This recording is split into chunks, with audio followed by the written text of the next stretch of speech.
Illinois.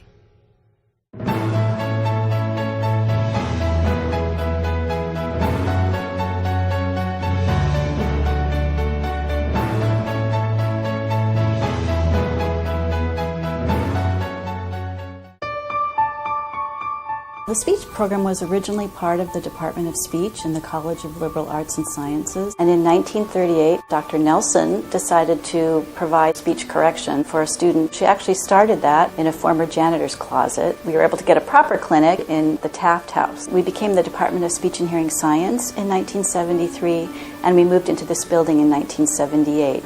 Speech-language pathology really started in the Midwest, and the Big Ten universities have traditionally been strong leaders in the field.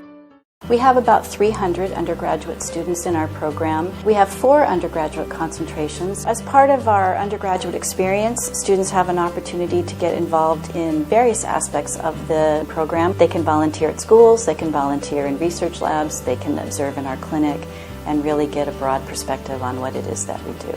We have about 80 graduate students in our program right now, and we offer 3 different graduate degrees. 2 of them are really geared toward training students to become practicing clinicians. Those students take didactic coursework, and they also have clinical training where they are supervised by licensed certified speech-language pathologists or audiologists.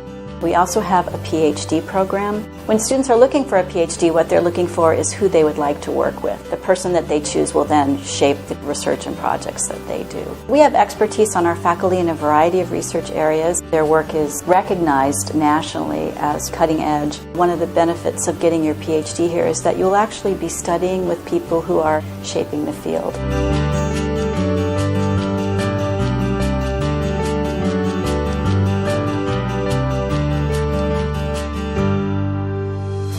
Tinnitus, as you know, is ringing in the ears. It is an illusion, so there is no external source of that sound, and yet we are hearing something. So we are attacking the problem from different angles. We're trying to understand it, we're trying to evaluate therapies, we're trying to propose new therapies.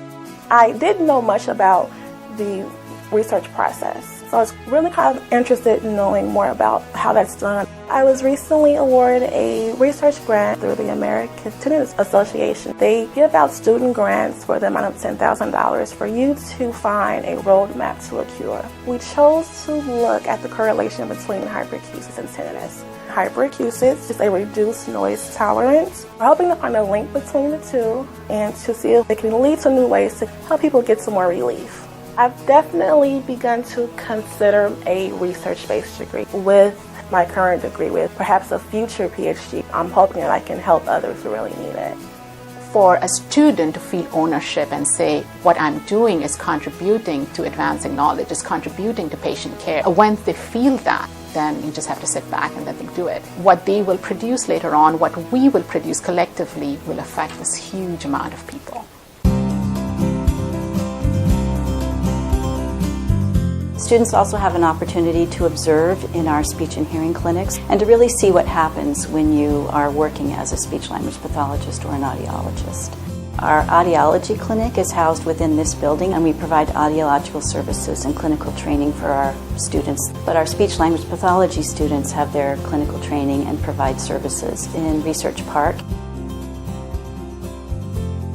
We have some programs where students are involved with community partners. They'll have an opportunity to engage in outreach. They'll be learning while providing meaningful clinical services to members of our Champaign and Urbana community. Students should consider coming to the Department of Speech and Hearing Science at Illinois because they'll have an opportunity to get a state-of-the-art education at a world-class institution. They will take courses with leaders in the field, and they'll have an opportunity to get involved in research. They'll develop really close relationships with faculty, with staff, and with their fellow students. They also get an opportunity to participate in community outreach engagements, so they're learning while providing service. The goal is to help people lead better lives, and in the process understand how the brain works. We are interested in both understanding mechanisms and in affecting clinical outcomes. You get very close, you get very well acquainted with the faculty here. I do get homesick pretty often, so it's nice to have a family here, so to speak. I've enjoyed my decision coming to ULI. It's been a very, very great experience. So I hope that students will consider coming to join us. We learn from them and they learn from us, and we'd love to have them take advantage of the wonderful opportunities we have to offer.